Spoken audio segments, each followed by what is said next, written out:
गीता 18 के श्लोक नंबर 62 में भगवान स्वयं कह रहे हैं कि अर्जुन उस परमेश्वर की शरण में जा जिसकी कृपा से परम शांति व शाश्वत स्थान अर्थात सतलोक को प्राप्त होगा।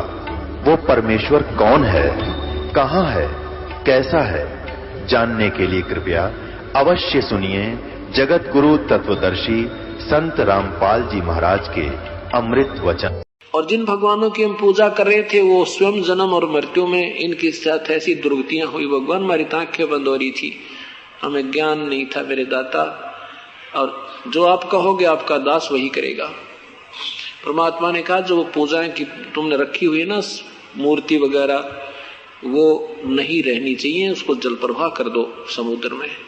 और केवल कहते हैं गुरु की पूजा में सब पूजाएं आ जाती हैं, क्योंकि उसमें इतना ज्ञान था नहीं।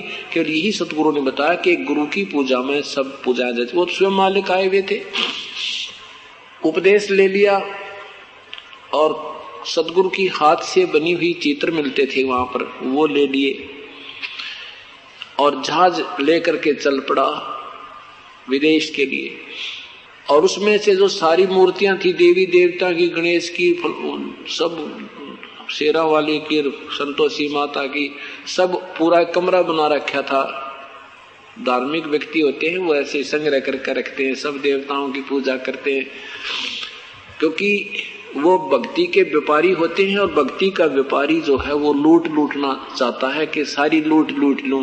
गणेश जी ने भी लूट लो, शिव जी ने भी लूट लो, भगवान कृष्ण ने भी लूट लो, इनसे भी लाभ मिल जावे, इनसे भी मिल जावे। तो इसलिए वो सब मूर्तियों की ढेर रखी हुई थी, श्रद्धा होती है। तो क्या किया सेठ जी ने, सारी मूर्ति इकट्ठी करके और चलते जहाज में समुद्र में जल प्रवाह कर दी। और एक मूर्ति अपने सतगुरु की लगा दी। अब वो तो भगवान भी वही थे और गुरु भी वही थे। अब ये आजकल के नकली गुरु अपने आप को भगवान कहलाते हैं कि गुरु भगवान होता है। भगवान गुरु जो है इष्ट हमारा जो मालिक होता है, और गुरु उससे मिलाने वाला एक मीडिया होता है। ये तीन सतिथि न्यारी होती है, लेकिन हमने गुरुजीव को ईश्वर के तुल्य मानकर चलना पड़ेगा, लेकिन फिर भी इष्ट अलग ही होता है। अब उन जहाज के अन्य सेठों ने देखा कि दामोदर जी तो बहुत बड़े श्रद्धालु थे और इतनी देवताओं की मूर्ति थी, ये कहाँ गई। उसका मंदिर देखा, उस जहाज में बना रखा था, खाली एक मूर्ति टंगरी कबीर जुलाए की। तो उन्होंने पूछा, सेठ जी वो देवी देवताओं की मूर्ति कहाँ रख दी आपने, ये क्या कर दिया आपने, कहाँ गई वो। सेठ जी ने कहा कि मैंने भाई नाम ले लिया। और नाम लेने के बाद कहते हैं गुरुजी की पूजा करनी होती है। भगवान ये देवता भी राजी नहीं होते जब गुरु की पूजा करके इनकी पूजा करते हैं, इसलिए गुरुदेव के आदेश से मैंने जल प्रवाह कर दी। और ये गुरुजी कौन है तेरा, भैया मेरा भगवान है। सेठ जी ने कहा के नाम है इनका, कि कबीर जुलाहा, कबीर नाम है इनका। अब वो काशी के सेठ कहने लगे वो धानक, वो जुलाहा के वो धानक। अब सेठ जी कहने लगे भाई कुछ भी कहो तुम, मेरा तो यू भगवान हो गया और मेरे हृदय ने मान लिया, अब तुम कुछ भी कहो मेरे लिए परमात्मा है। तो उसका नाम कबीर धर दिया। सेठों ने व्यंगात्मक उनको कबीर कहने लगे दामोदर को, कि वो आ गया कबीर। और परमात्मा की महिमा, क्योंकि 1-2 महीना सेठ वहां रुका था और सतगुरु की लीला सुनी थी, लोगों को लाभ हुए, उन्होंने सुनाए थे। उनकी सुनी हुई कथाओं को जहाज में अपने अन्य सेठ साथियों को दामोदर 2 महीने तक सुनाता गया जहाज से पार करने में। तो वो दूसरे कहने लगे अभी पागल हो गया, न्यू कहने लगे यो आ गया कबीर, वो आ गया कबीर, आजा कबीर सेठ आजा भाई। अब परमात्मा तो सोचा करता बढ़िया है, नकुम्या के मुंह तो भगवान का नाम तो निकल रहा है, इनका भी उद्धार हो जाएगा किसी ना किसी तरह, कुछ भी कहो ये। तो वापस आ रहे थे 6 महीने के बाद, 1 वर्ष के बाद वापस जहाज आ रहा था और एक समुद्री तूफान उठा। इतना भयंकर तूफान होता है, 50-40 फुट ऊंचा, हवा में पानी उठकर आंधी की तरह ऐसे फुल स्पीड पर 200 किलोमीटर प्रति घंटा स्पीड से प्रस्थान कर देता है और वो दूर से नजर आ जाता है। और ले भाई, तो वो ऐसी सती थी आगी, चांद का चांदना था और आभास हो गया कि समुद्री तूफान बहुत जोर का उठ लिया। उस दिन परमात्मा कबीर साहब सत्संग कर रहे थे। कुछ गर्मी सर्दियों के दिन था, रात सर्दियों की रात्रि थी। आसपास भक्तजन बैठे थे पर वो अपना सत्संग कर रहे थे। और ऐसे सत्संग कर ऐसे किया, आसपास बैठे भक्तों के पानी के घने छींटे लगे, जैसे नो पूरा जो है ना एक हाथ में लेकर चलू भर कर ऐसे मार दिया करे नो। तो उन्होंने देखा और फिर न्यू करके फिर न्यू कर दिया। सतगुरु ने उन बालों के दाढ़ी के पानी के जो छींटे लगे तो एक दूसरे कहने लगे भाई। पूछा गुरुदेव से क्या हो गया गुरुदेव? कहने लगे भाई ये भी कोई बात है बताऊंगा कि एक जो दामोदर सेठ है नाम लेके गया था, उसका जहाज डूबा था भाई। वो जहाज बचाया मैंने जाके, और नहीं तो आज उस बेचारे का अंत समय था। शरण में ना होता ना आज वो कति खत्म हो जाना था। अब वो नादान बैठे थे ना, वो इन्हों सोचे गुरु जी घनी भीड़ हो रही थी और बात सत्संग कर रहे थे, शब्द गावे थे, पसीने आगे होंगे, मन में खोट घना हो जाए हमारा रहता है काफी समय तक कि गुरु जी भी एक आधी बार तो ना कभी झूठ बोलने हमारे सामने बैठे हैं, अन्नों का जहाज बचा का आए। उधर से क्या हुआ कि वो समुद्री तूफान बहुत भयंकर उठ कर आया तो सब ने अपनी मंगल कामना के लिए अपने इष्ट देवों को याचनाएं की, लेकिन वो तूफान रुकने का नाम नहीं ले रहा। और जहाज भी ऐसे ऐसे लगा होने, और दामोदर सेठ बैठे आराम से। अब दूसरे सेठ जाकर कहने लगे दामोदर आज तो भाई कति सारा जोड़ा जाड़ा धन, और उनका परिवार भी कईयों का साथ था सेठों का, और क्या भैया तो मर गए, आप ऐसे शांत क्यों बैठे हो, आप भी याचना करो अपने भगवान से। तो वो कहने लगा भाई मेरा भगवान तो गरीब सा जुलाहा है, मेरा भगवान तो एक मामूली सा व्यक्ति है। आपके भगवान श्री कृष्ण जी ने पाठ उठाया था, आपके भगवान जी ने हनुमान जी ने पाठ द्रोणागिरी उठाई थी, इसे मोटे मोटे गदा ले रहे। आपके भगवानों के साथ मेरा भी तीर्ण हो जाएगा, मेरी भी रक्षा हो जाएगी। अब सेठ समझदार सेठ भी होते, समझदार व्यक्ति थे, कहने लगे दामोदर ये उस समय भाई न्यो खोण का नहीं है, हमारे से गलती होगी, हमने बहुत अभद्र व्यवहार किया आपके साथ, पर आज आप अपने भगवान से भी अर्ज कर लो, यह बात बिगड़ गई कति। और यूं कहते हैं पता ना किसकी सुन ले भगवान। परमात्मा बोला भाई थारे तो बड़ा कोई भगत दिखता ना मुझे, और भाई मेरी के सुनेगा, मेरा कबीर तो भगवान भी कोई नहीं, बता कैसे अर्ज करूं, थारे सारे मेरी भी बचाव हो जाएगा। तो उन्होंने कहा भाई मजाक ना करे। अब वो स्वाभाविक बैठा था कि ये अपने आप भगवानों को अच्छा मान रहे हैं, फिर मेरे तो एक गुरुजी की पूजा करता हूँ, इनके बचाव नहीं होगा तो मेरे तो क्या होगा। तब वो खड़ा होकर कहने लगा भाई तुम बैठ जाओ। तब दामोदर जी ने कहा है परमात्मा मैंने आपकी घनी महिमा गा दी, इनका गए, और ठीक है मुझ पापी में इतनी योग्यता नहीं होगी, मैं इस योग्य नहीं होऊंगा कि आप मेरी रक्षा कर सको, क्योंकि तूफान बहुत ही उग्र रूप धारण कर चुका था। ये परमेश्वर मुझ पापी के कारण आपकी बेइज्जती होगी आज, और यहाँ से बचा लो मेरे दाता, और फिर चाहे कुत्ते वाली मौत मार दियो, आपके दास को कति चिंता नहीं, मेरा ऐसा ही संस्कार होगा। इतना कहकर बेहोश हो गए। कहते सच्चे मन के मीता हर तो सच्चे मन के मीता, और कद बिलनी काशी पढ़ाई कद पढ़ाई गीता, झूठे बेर राम ने खाए नेक सर्व ने कीता। तो जब हम जिस भी इष्ट की साधना करते हैं उसकी इतनी प्यार और इतनी श्रद्धा से उसके अंदर समर्पित है, फिर ऐसे समय में वो परमात्मा यूं बचाव करता है, सहयोगी होता है। उसी समय वो तो बेहोश हो गए सेठ दामोदर जी तक, और उधर से तूफान ऐसे बैठ गया जैसे नाम निशान नहीं था, बिल्कुल शांत समुद्र हो गया। बोलो सतगुरुदेव की जय। काफी देर के बाद भगत जी होश में आए। जब चेत हुए तो कंधे पर बैठा लिया दामोदर सेठ को। सेठों ने उठा लिया ऊपर ने, भाई जय हो, बोलो दामोदर सेठ की जय। वो बोला मेरे भगवान की जय बोलो, बोलो कबीर परमेश्वर की जय। और सबने ये कहा भाई दामोदर, अब जाते ही हम कबीर परमात्मा के चरणों में समर्पण करेंगे। हमने सबने ये कसम खाई है कि आजीवन बच गया तो हम दामोदर वाले सेठ के गुरुदेव से नाम लेंगे, आजीवन चरणों में रहेंगे।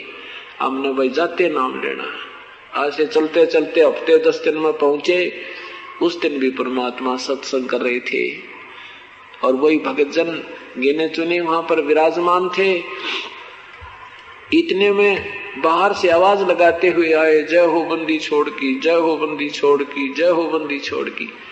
सारे सेठ सीधे बंदी छोड़। वो पहले तो वहां पूछा, वहां से घर से पता लगा कि वो तो सतगुरु तो सत्संग कर रहे हैं। सेठानी दामोदर की पत्नी भी वहीं गई हुई है। तो सारे सीधे के वहीं पहुंचे जहां पर सत्संग हो रहा था। तो कबीर परमात्मा ने कहा भी देखना बाहर क्या आवाज आ रही है, क्या शोर हो रहा है। 2-4 भक्त बाहर गए। उन्होंने देखा कि सेठ दामोदर के साथ कई लालाजी आए हैं। कहा सतगुरु आपका सेवक दामोदर सेठ के साथ कई सेठ आए हैं, आपकी जय जयकार कर रहे हैं, आपसे कोई मिलना चाहते हैं और कोई खास घटना घट गई उनके साथ में, वो बताना चाहते हैं। परमात्मा ने कहा बुला लो भाई। अब चरणों में दंडवत प्रणाम करो, एक टांग का खड़े होकर आंखों में पानी भरकर रोवे। और वो दूसरे सेठ कहते हैं भगवान हमने आपके बारे में आपके दास को बहुत दुखी किया, हम पापियों का उद्धार करो। और फिर कहते हैं भगवान आज आपकी दया से आपने अपने हमारा जीवन की रक्षा हुई, हमारे बच्चों की रक्षा, हमारा धन बच गया, हमारा जहाज बच गया। ये परमात्मा ने कोई आसार नहीं थे हमारे जहाज बचने की। आपने अपने बच्चे की बड़ी पुकार सुनी, आपको याद करके ये बेहोश हो गया दामोदर। ये भगवान आपने तुरंत जहाज रोक दिया, जहाज बचा दिया, समुद्र का तूफान रोक दिया मालिक, हम आपके चरणों में आए हैं। तो परमात्मा ने उन सब को उपदेश दिया।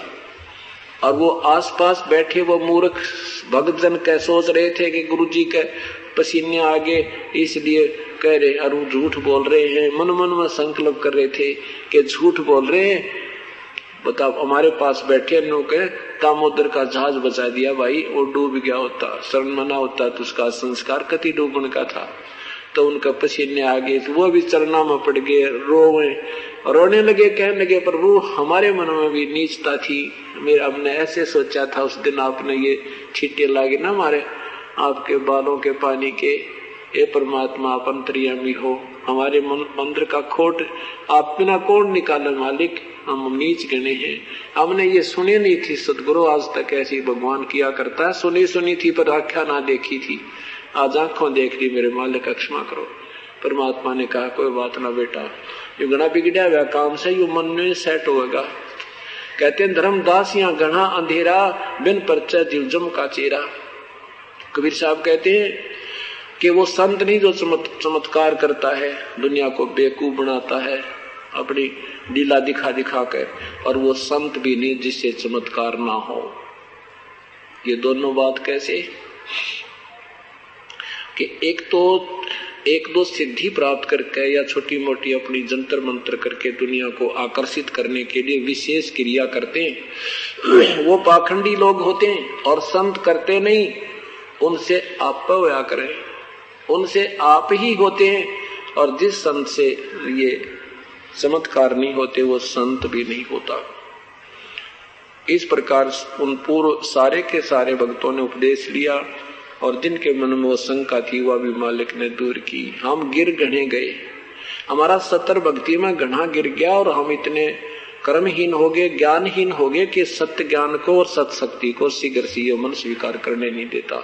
और ये सब विकार निकालने के लिए सत्संग किए जाते हैं, आपको यहाँ बुलाया जाता है, ये रह कर ये आपको एक पढ़ाई जाती है ताकि ये मन पापी आपने बीच में डामाडोल ना कर दे, आपका बेड़ा पार हो जाए। और एक दिन इसी प्रकार आपका बेड़ा पार भी होएगा, क्योंकि करत करत अभ्यास से और जड़मती होत सुजान रसरी आवत जात ते सिल पे पड़े निशान। पत्थर भी निशान हो जाता है। ऐसे बार बार की सत्संग सुनेंगे, अपने भगवान की महिमा सुनेंगे, ये मन सरेंडर कर देगा। एक दिन अर्ण्यो कहेगा भगवान कबीर साहब ही है। अब तो ये काल का दूत है, उन्हीं महिमाओं को गाता फिरता है, उन्हीं पर ज्यादा विश्वास करता था। अब ये आत्मा प्रबल हो जाएगी, इसको धिक्कारने लग जाएगी और अपने भगवान पर पूर्ण विश्वास होगा। और विश्वास होने के बाद ही फिर आपको वो सार नाम स्वीकार होगा। बोलो सतगुरुदेव की। परम पिता परमात्मा पूर्ण ब्रह्म कबीर परमेश्वर, हम काल जाल में फंसी हुई आत्माओं को पुनः अपने निज घर की याद दिलाने के लिए स्वयं आते हैं। यहाँ के भगवान ब्रह्म द्वारा, ज्योति निरंजन द्वारा, अपने अधूरे ज्ञान के द्वारा एक भ्रम जाल इतना फैला दिया गया है कि हम परमात्मा की शकल और सूरत से भी अपरिचित हो गए। हम परमात्मा की परिभाषा से भी अपरिचित हो चुके हैं। परमात्मा को निराकार निराकार निराकार की रट लगा के परमात्मा से रुचि समाप्त कर दी। ऋषियों ने समाधियां लगाई, हजारों वर्षों तक प्रयत्न किए, परंतु परमेश्वर नहीं मिला, क्योंकि उनको परमात्मा प्राप्ति वाली साधना नहीं मिली। कारण है कि पवित्र गीता जी अध्याय नंबर 4 के मंत्र नंबर 34 में लिखा है कि उस परमेश्वर के परमात्म तत्व को, उस परमात्मा पूर्ण ब्रह्म के वास्तविक ज्ञान को, यानी तत्व ज्ञान को, गीता बोलने वाला प्रभु कह रहा है कि मैं नहीं जानता। उसको किसी तत्वदर्शी संत से पूछो, फिर वो संत जन जैसे तुम्हें बताएं उस तरह साधना कीजिए। अपने विषय में अध्याय नंबर 8 के मंत्र नंबर 5 और 7 में कहा कि मुझे याद कर, मेरा ही सिमरण कर, युद्ध भी कर, तू मुझे ही प्राप्त होगा, कोई शंका नहीं। 8वें अध्याय के पवित्र गीता जी अध्याय नंबर 8 श्लोक नंबर 6 में कहा है कि ये विधान है प्रभु का कि अंत समय में जो जिसका सिमरण करता हुआ प्राण त्याग कर जाता है उसी को प्राप्त होता है। यही परमेश्वर बताते हैं कि जहां आशा ता बासा होई, मन कर्म वचन सुमरियो सोई। अपनी महिमा, अपनी पूजा की विधि 8वें अध्याय के 13वें श्लोक में लिखा है कि ओम इति एक अक्षरम, ओम इति एक अक्षरम ब्रह्म व्यवहारन माम अनुसमरन यह प्रियाति तजन देहम सयाति परमाम गतिम। अपनी साधना को गीता बोलने वाला प्रभु ब्रह्म कह रहा है कि मेरा तो केवल एक ओम नाम, एक ओम शब्द है, अक्षर है, और कोई मंत्र मेरे साधना का नहीं है। और उसको जो अंतिम श्वास तक, शरीर छोड़ने तक सिमरण करता रहेगा और शरीर छोड़कर जाता है, उसी के सिमरण में जाता है, तो मुझे प्राप्त होगा, मेरे वाली परम गति को प्राप्त होगा। और अपनी परम गति को गीता बोलने वाला प्रभु 7वें अध्याय के 18वें श्लोक में, 7वें अध्याय के 18वें श्लोक में कहता है कि ये ज्ञानी आत्मा जो हैं, जिनको प्रभु की विशेष तरफ लगी है, ये हैं तो उद्धार, अपना जीवन भी न्यौछावर कर दिया, मरने से भी नहीं डरते परमात्मा के लिए, शरीर जाओ चाहे रहो, लेकिन ये मेरे वाली अनुतमाम गतिम आश्रित है। ये मेरे वाली अनुतमाम गति में, घटिया गति में, मेरे से मिलने वाली वो जो सुविधा है, उस घटिया सुविधा में ही आश्रित है। क्यों इनको वो परम संत नहीं मिला। इनको वो तत्वदर्शी संत नहीं मिला। गीता जी के अध्याय नंबर 7 में के 19 में निर्णय दिया है कि बहु नाम जन्मानाम अन्ते ज्ञानवान माम प्रपद्यते। बहु नाम जन्मानाम अन्ते ज्ञानवान माम प्रपद्यते। मेरी पूजा भी, ब्रह्म तक की साधना भी, बहुत कौन ना जाने कितने जन्म के अंत के जन्म में कोई ज्ञानी आत्मा ब्रह्म तक की साधना करता है। नहीं तो नीचे के देवी देवता माता मसाणी पितृ पूजाओं में अपना जीवन व्यर्थ कर जाता है। ब्रह्मा विष्णु महेश तक तीनों गुणों की पूजाओं तक लगा रहता है। और वासुदेव सर्वमिति सर्वात्मा सो दुर्लभ है, ये बताने वाला कि वो वासुदेव का अर्थ होता सर्वव्यापक सर्वशक्तिमान, सबका पालन करता, वो पूर्ण ब्रह्म तो कोई और है और वही पूजा के योग्य है, वही सर्वशक्तिमान है, वही कर्म विनाशक है, वही तीनों लोकों में प्रवेश करके सबका धारण पोषण करता है। ये ज्ञान देने वाला संत तो बड़ी मुश्किल से मिलेगा। और फिर कहा वो मिल जाए तो फिर उसके बाद उस परम पद परमेश्वर की खोज करनी चाहिए, जिसमें गए हुए साधक फिर लौटकर संसार में नहीं आते, अर्थात उनका फिर किसी रूप में वापस आना नहीं होता। गीता जी के अध्याय नंबर 15 के मंत्र 4 में लिखा है। इस तरह व्याख्या करके बताया कि 8वें अध्याय के 7वें श्लोक में लिखा है कि तू युद्ध भी कर और मेरा सिमरण भी कर, तू मुझे ही प्राप्त होगा, नो डाउट। 8वें अध्याय के 8, 9, 10 3 मंत्रों में श्लोकों में लगातार कहा है कि जो साधक उस परमेश्वर की साधना करता है फिर उसी को प्राप्त होता है। एक समय की बात है,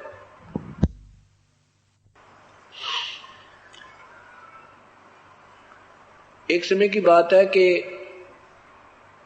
काशी के नरेश, बनारस के राजा श्री वीर देव सिंह बघेल अपने घर में, अपने मकान के साथ में बाग में एक सत्संग का आयोजन करवा रहे थे। उसमें संतजन आए हुए थे। उस समय के बहुत से महापुरुष राजा को प्रसन्न करने के लिए अपने अपने तरीके से पूजाएं भी कर रहे थे, अपने अपने ज्ञान का वहां प्रचार कर रहे थे। राजा के आदेश से श्रोतागण भी बहु संख्या में वहां श्रवण करने के लिए आए हुए थे। उसी समय परमेश्वर पूर्ण ब्रह्म कबीर साहब भी वहां उस सत्संग में उपस्थित हुए।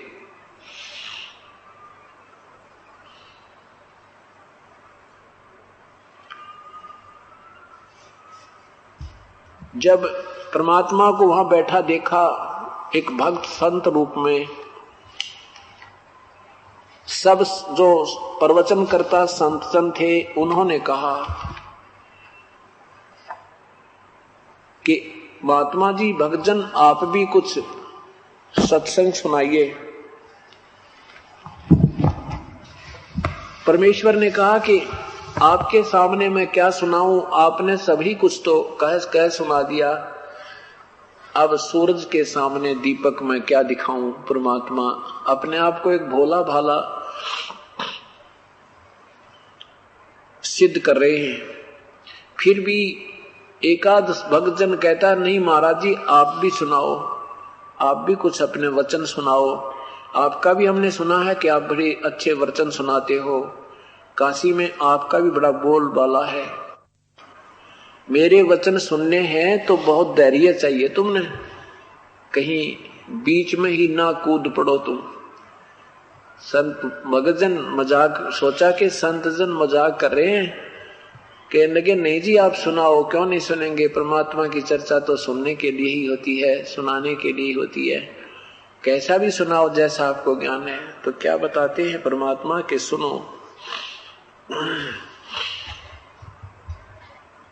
कि अभी सत्संग में भगत संतजन सुना रहे थे कि ब्रह्मा विष्णु महेश सर्वशक्तिमान हैं। श्री विष्णु जी अजर अमर हैं, इनके कोई माता पिता नहीं है, ये सर्वेश्वर हैं, महेश्वर हैं, ये सारी सृष्टि के रचनहार हैं।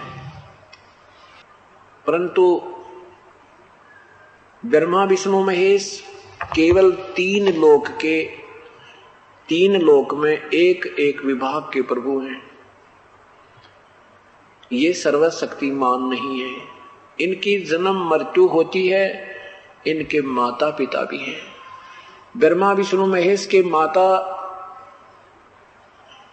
ब्रह्मा विष्णु महेश की माताजी शेरा वाली अष्टंगी अध्या माया या दुर्गा है, और इनके पिता ज्योति निरंजन ब्रह्म, जो गीता जी में अध्याय नंबर 11 के मंत्र नंबर 32 में कहते हैं कि मैं काल हूं अर्जुन, सबको खाने के लिए अभी प्रकट हुआ हूं,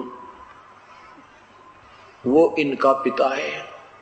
ज्योति निरंजन को, ब्रह्मा विष्णु महेश के पिताजी को 1 लाख मानव शरीरधारी प्राणी नित्य आहार करने का, खाने का साप लगा हुआ है, जिस कारण से ये तीनों पुत्रों के द्वारा जन्म, जो सृष्टि यानी सब जीवों की उत्पत्ति, सतिथि और संहार करवाता है। वो पूर्ण परमात्मा कोई और है, जो हम सब कुल का मालिक है। ब्रह्मा विष्णु महेश जी केवल एक ब्रह्मांड में, एक 3 लोकों में एक एक विभाग के मंत्री हैं। रजगुण विभाग के श्री ब्रह्मा जी, सतगुण विभाग के श्री विष्णु जी और तम गुण विभाग के श्री शिव जी। ब्रह्मा जी से उत्पत्ति रजोगुण प्रभावित होकर प्राणियों के द्वारा बाई फोर्स जबरदस्ती संतान उत्पत्ति करवाई जाती है,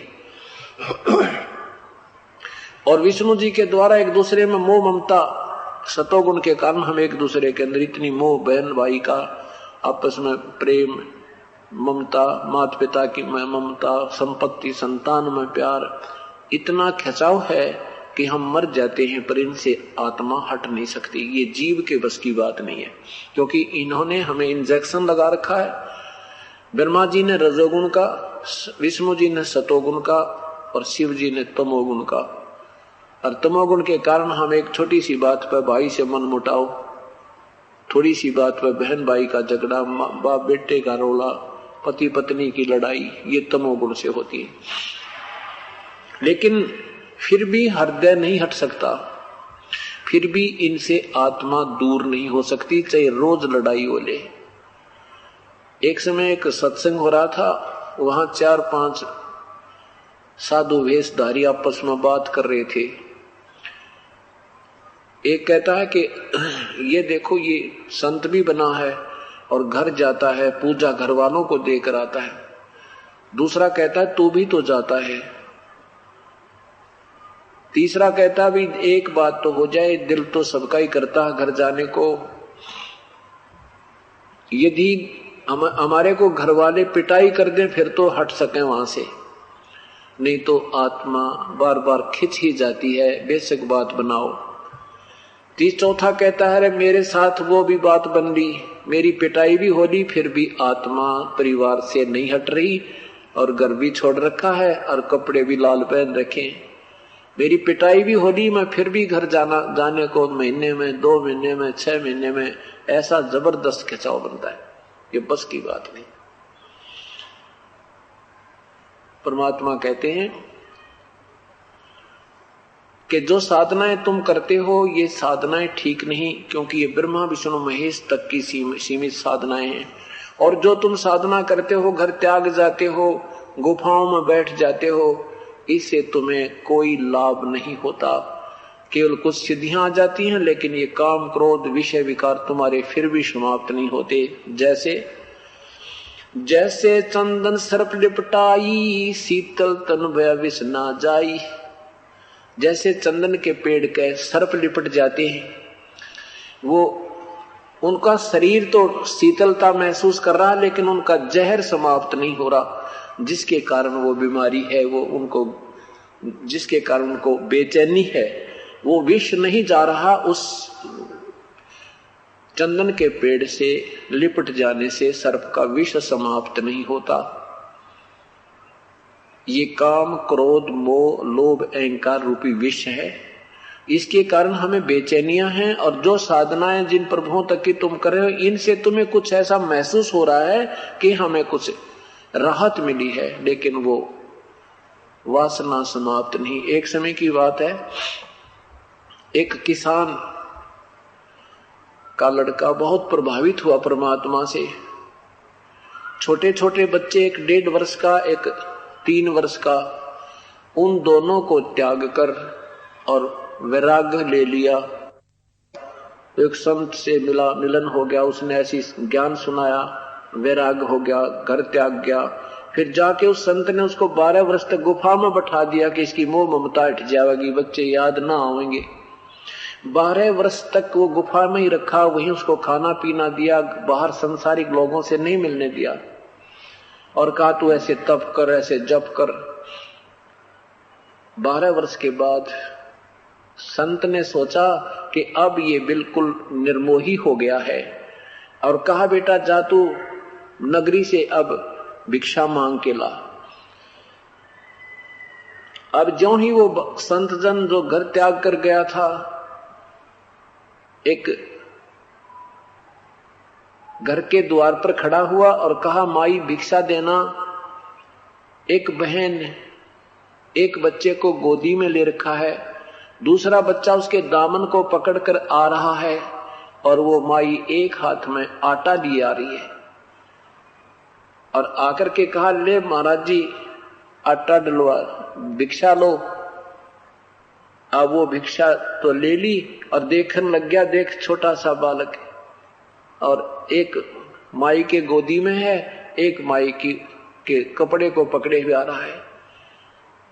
अपने उन बच्चों की याद आ गई जो छोड़ कर आया था। उस 12 वर्ष की साधना के उपरांत उस ममता ने, उस मोह ने अंगड़ाई ली, उस सतोगुण ने प्रभाव दिखाया। उसने सोचा ओए होए मेरे बालक भी छोटे छोटे थे, हे भगवान जिस स्त्री का पति ना हो वो कैसे प्रवेश कर सकती है अपने बच्चों की, मेरे बच्चों की क्या दुर्गति हुई होगी, हे भगवान तुम ही जानो। मन में प्रेरणा उठी कि एक बार देख तो आऊं घर जाके उनकी क्या दशा है। फिर एक मन में आती है छोड़, इतने दिन बीत गए हैं, हो गया सो हो चुका होगा, ऐसा कहकर फिर वापस चल पड़ा। फिर सोचा कि एक बार दूर से देखाऊंगा, कौन पहचानेगा मुझे, और जाके या खेत में देख लूंगा काम कर रहे हैं कि नहीं है, वैसे पूछ लूंगा किसी से कि इनके पिताजी कहाँ गए, इनके बच्चों का क्या हाल रहा। ऐसे सोचकर ऐसे चल पड़ा। 1 किलोमीटर जाके फिर मन में आया तो क्या करेंगे, छोड़, जो हो गया सो हो गया। फिर वापस आ गया। 1 किलोमीटर वापस आ गया, फिर याद आई कि एक बार देखने में क्या दिक्कत है, चल ही पड़ते हैं। यानी 3 बार तरी अरसल उल्टी सुल्टी करी, और फिर पटक उसका उस जोड़ी ने उस आटे न चल पड़ा। उसने सोचा पहले खेत में चलता हूं कि दूर से देख लूंगा बैठ के क्या गतिविधि हो रही है, बच्चों को कोई दुखी तो नहीं कर रहा है। अब जब वो खेतों की तरफ चला तो वो उसका एक भाई खेत में काम कर रहा था, और उससे बाबा जी की पत्नी भी वहीं खेत में अपना कोई पशुओं का चारा वगैरह लेने आई हुई थी।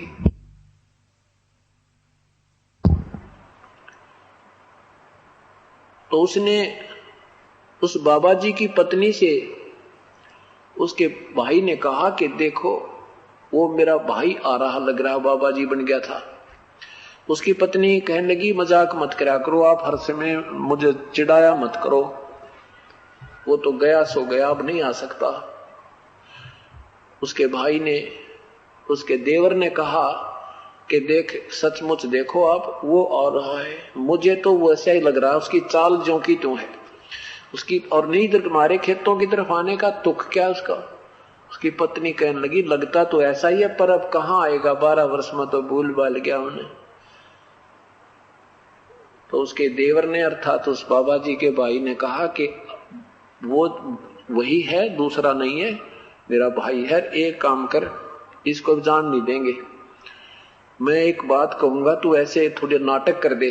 वह बोली बता के करूं कि मैं तुम्हारे खेत में ये शीशम लग है ना, इस वृक्ष को मैं काटूंगा, ऐसे बहाना सा करूंगा, और तू शोर मचा दिए कि मेरा पति होता ना तो तू के काट लेता, हमारी गिर जबरदस्ती कर रखी है।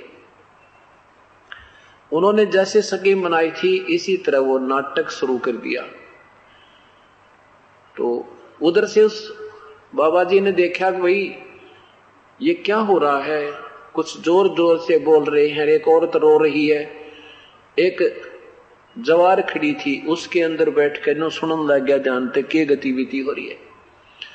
तो वो उसकी पत्नी कह रही है कि तू हमारे खेत की शीशम को काट रहा है, मेरा पति आज होता तो तू कैसे काट लेता।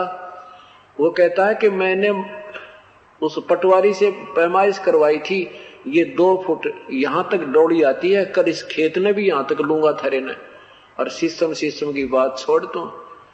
तो वह कहती है कि देख मेरा धनी होता ना तो तुम्हारी जमीन ने भी हड़पना चाहे और हमारी शीशम भी काटे, मारा आगे पाछे कोई ना, इसलिए तो हमें रोज दुखी करे, न्यो कर रोन लागी बैठ के एक तरफ न जाके। तो वो बाबा जी खड़ा हुआ, कहने लगा भाई अकेली नहीं है, मैं भी हूं, आ लिया हूं मैं। तो वो कहने लगा भाई कौन का भाई, कहने लगा कौन है तू हमारे बीच में बोले, मूर्ख, चल अपना काम करे। वो कहने लगा मैं बताऊं कौन हूं, कहा कि इस खेत वाला हूं मैं।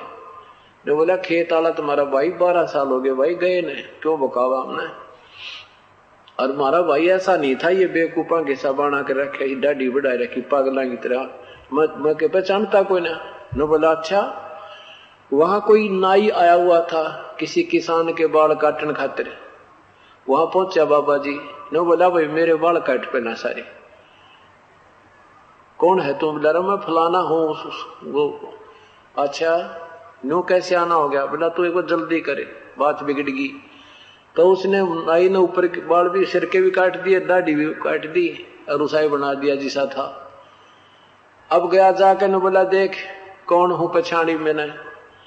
तो उसने भाई ने उसकी ऐसे सीने से लगा दिया, रे मेरा भाई बहुत दिन में आया रे हमने तो रो मर गए तेरे बिना। भाई कोई बात ना, मेरे पे गलती होगी, के मेरा पटवारी ने गलत ना दी हो, तड़के फिर न पा देंगे, और होगी गलती से होगी, और आजा बैठ जा, थोड़ा सा काम कर, मैं खेत में घर तर रोटी लाऊं तेरी खातिर। एक हल्की हल्का लगा दिया, शाम ने घर ले गए, बड़ो बड़ा के उड़े जैसा था उसे बना दिया। अब परमात्मा कहते हैं मन के मारे बन गए भाई बन तद बस्ती मां, कह कबीर में के करो यो मन तो माने ना। अब मन, गीता जी में लिखा कि अर्जुन कहता है भगवान इस मन का आप कहते रहे हो एकांत स्थान पर बैठ कर आसन नो ला कर ऐसे कर ले, पर यो मन डांटना, मन मुझे तो मन का रोकना बड़ी मुश्किल लगती है। भगवान भी कहता है कि अर्जुन ये तो बात आपकी सही है कि मन को रोकना तो वायु को रोकना तुल्य है, रोकने तुल्य है। तो इसी प्रकार परमात्मा कहते हैं कि तुम कौन राम का जपते जापम, तात कटे ना तीनों तापम। तुम जिन भगवानों की भक्ति करते हो उनसे तुम्हारे ये 3 ताप भी नहीं समाप्त हो सकते, ये साधनाएं तुम्हारी अधूरी हैं, इनसे तुम्हें कोई लाभ नहीं हो सकता। अब इस प्रकार परमात्मा उनको समझाने की चेष्टा कर रहे हैं जो वहां वर्तमान संतजन बैठे हैं और साथ में श्रोतागण सत्संग सुन रहे हैं। तो क्या बताते हैं, अपनी साधना पूछते हैं कि आप क्या करते हो, आप कौन हो, ये कैसी उठपटांग बातें कर रहे हो, ब्रह्मा विष्णु महेश से भी ऊपर कोई तुम शक्ति बता रहे हो।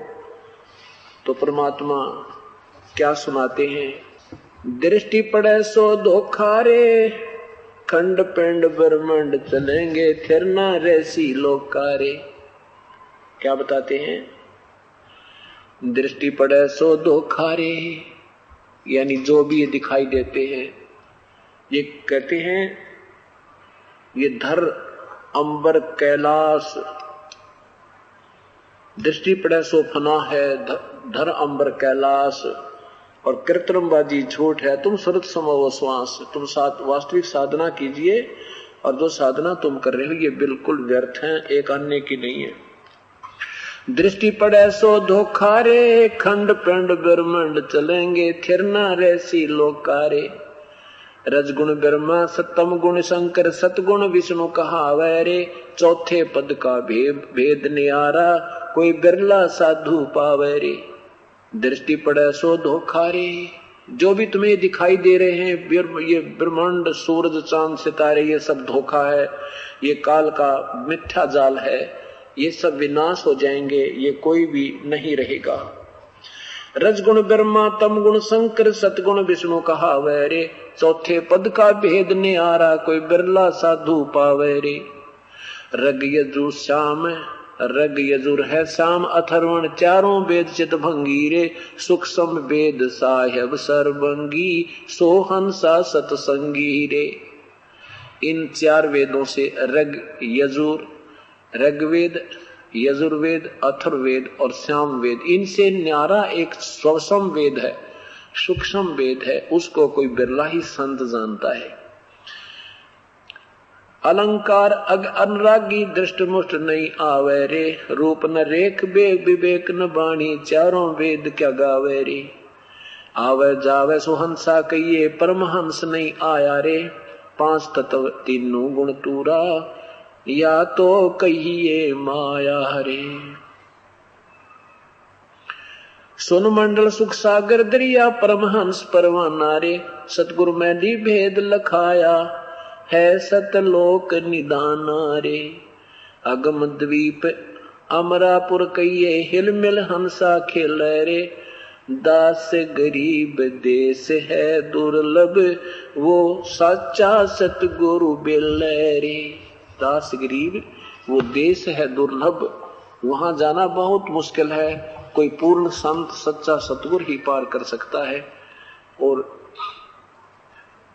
और किसी के बस की बात नहीं है।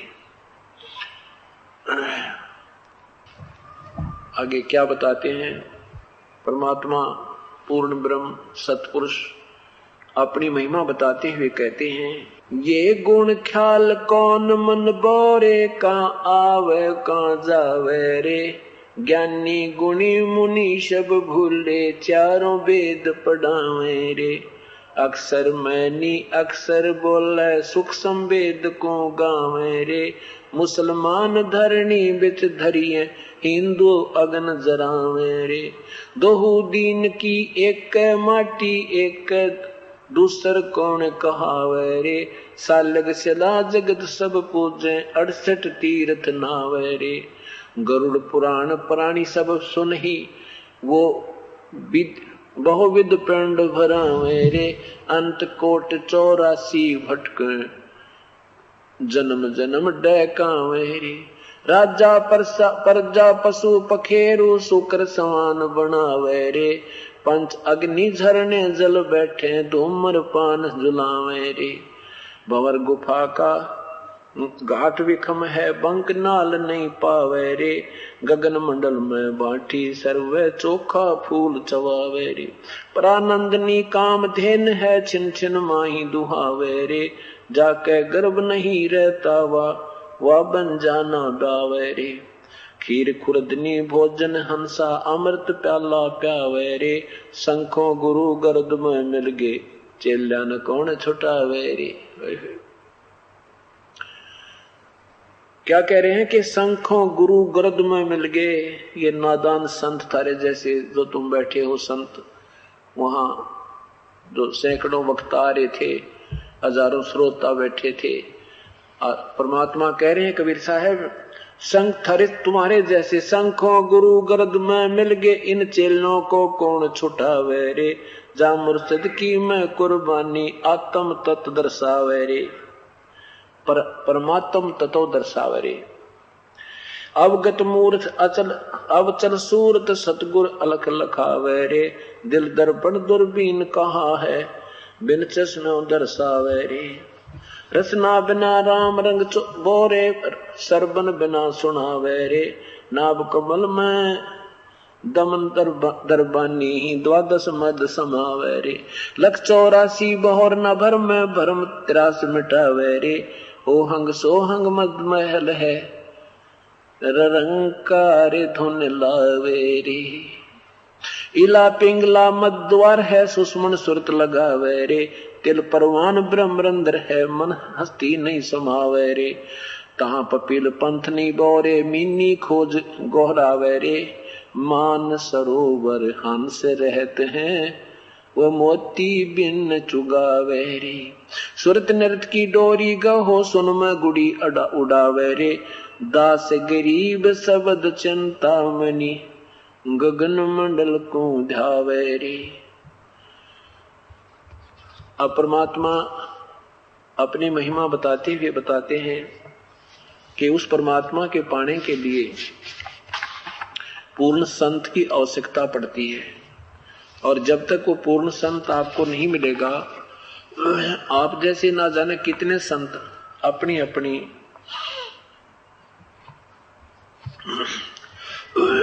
कहकर अपनी अपनी कहानी सुनाकर चले गए, उनको प्रभु की प्राप्ति नहीं हुई। क्या बताते हैं?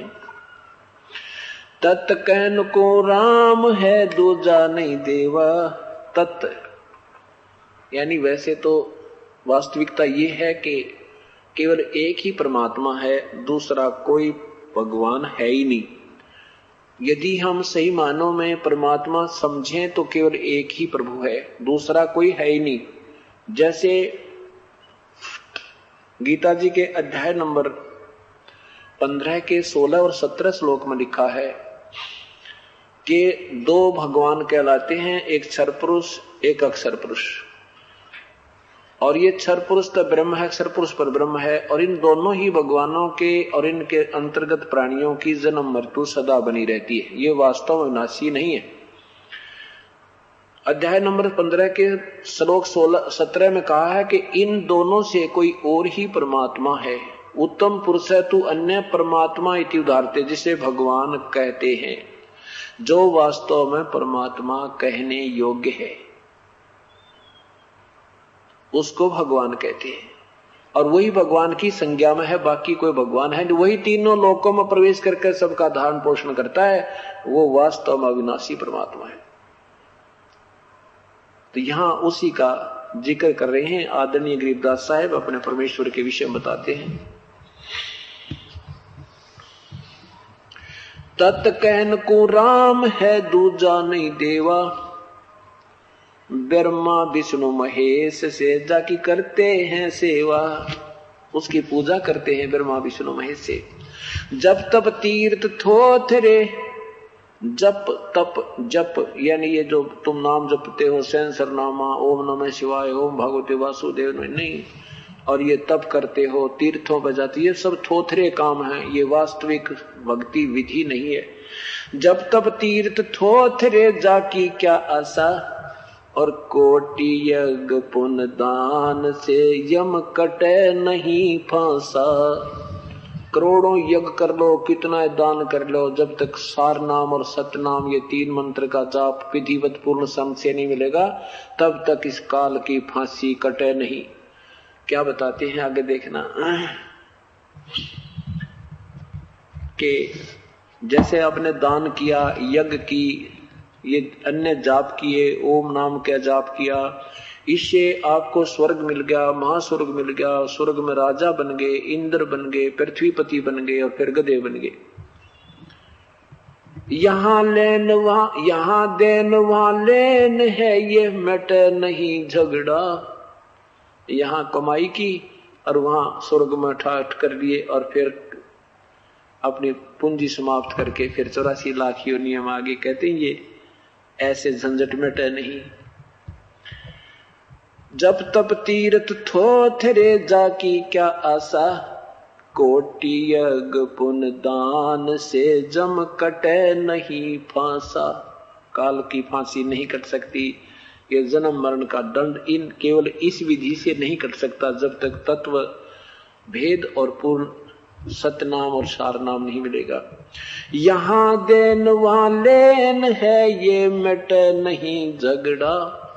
वो बिना पंथ की बाट है, पावे को दगरा।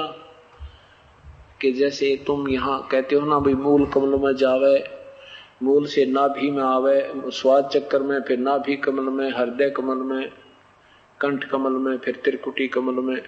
कहते हैं त्रिकुटी कमल के बाद एक तो सहस्रार कमल को और एक वो ब्रह्मरंध्र को जाती है। कहते हैं उस ब्रह्मरंध्र के बाद भी एक ऐसा रास्ता आ जाता है कि कोई रास्ता नहीं है, वहां केवल वो परमात्मा ही, पूर्ण परमात्मा ही साथ लेकर जाता है। तो वो बिना पंथ की बाट है, बिना रास्ते का सफर है। तो वहां कौन ले जाएगा? जो वहां का भेदी होगा वही आपको ले जा सकता है। बिन इच्छा जो देत है सो दान कहावे, फल बाचे नहीं तास, फल चावे नहीं तास का अमरापुर जावे।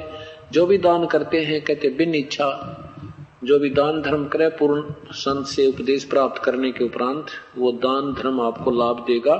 लेकिन कैसे करे कि उसकी कोई प्रतिफल नहीं चाहे। प्रतिफल चाह कर करोगे तो उसका फल यही मिल जाएगा।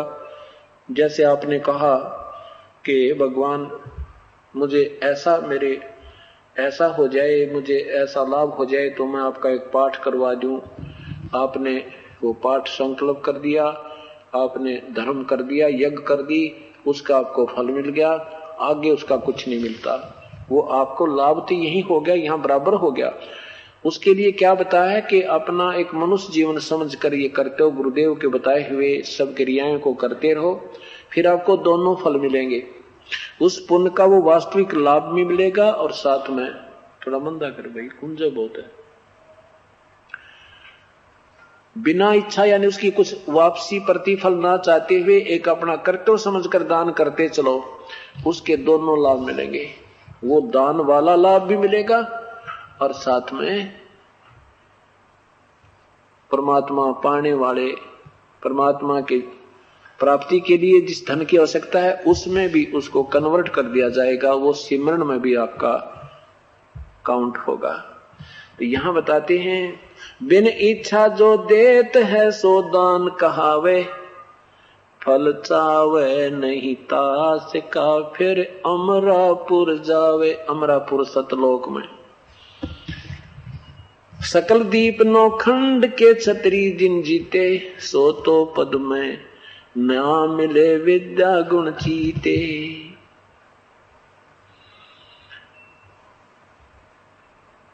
कोटि उनंचा पृथ्वी, कोटि उनंचा पृथ्वी जिन दीनी दाना, परशुराम अवतार को कीनी कुर्बान।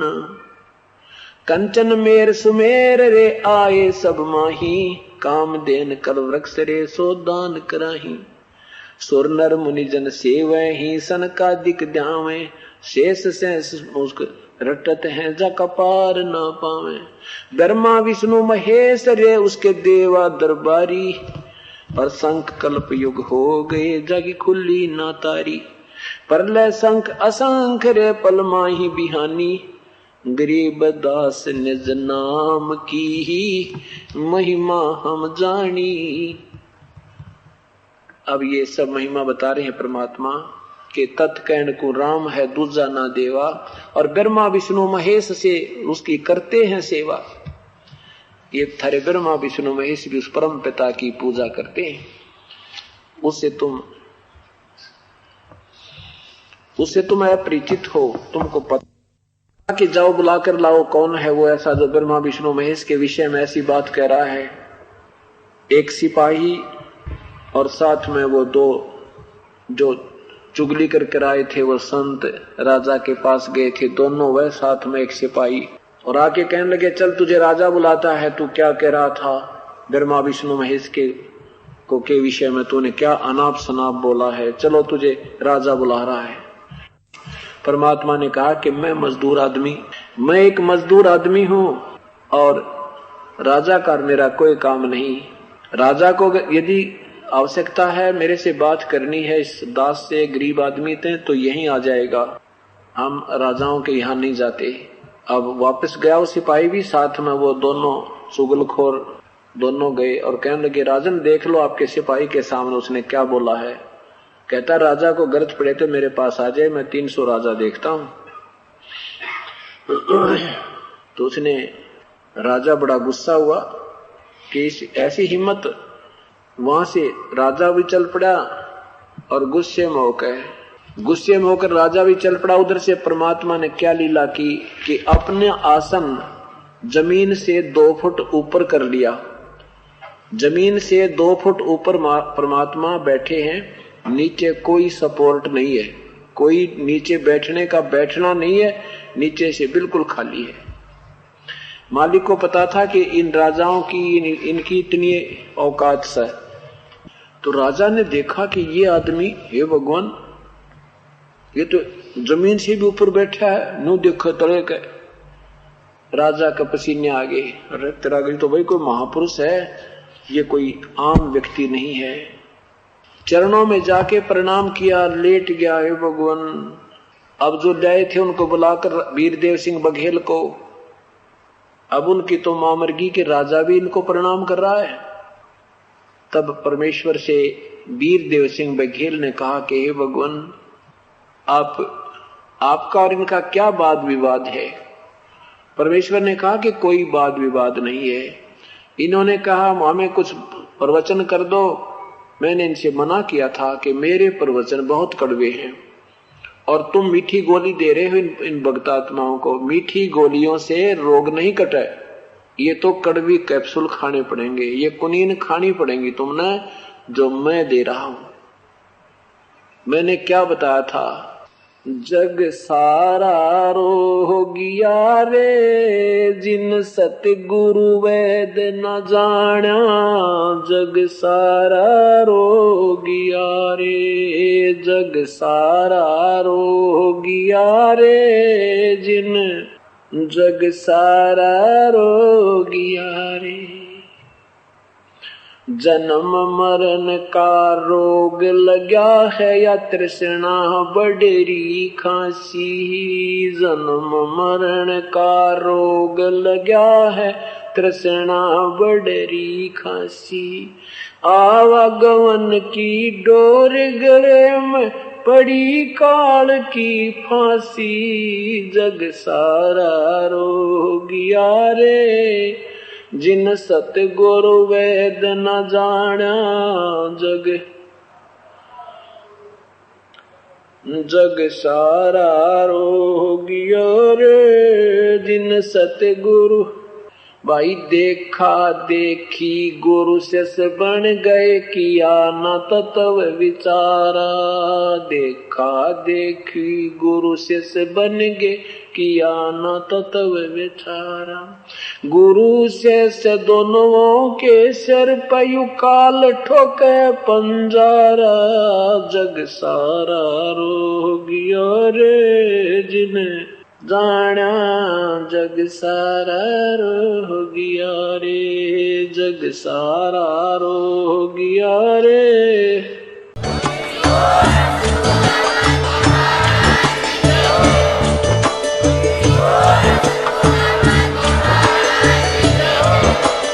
आप सुन रहे थे जगत गुरु तत्वदर्शी संत रामपाल जी महाराज जी के मंगल प्रवचन। अधिक जानकारी के लिए विजिट कीजिए हमारी वेबसाइट www.jagatgururampalji.org। संत रामपाल जी महाराज जी के शुभ आशीर्वाद से पूरे विश्व भर में 500 से भी ज्यादा नाम दीक्षा केंद्र हैं, जिन पर संत रामपाल जी महाराज जी द्वारा ऑनलाइन निशुल्क नाम दीक्षा दी जा रही है। अपने नजदीकी नाम दीक्षा केंद्र का पता करने के लिए संपर्क करें 8222880541।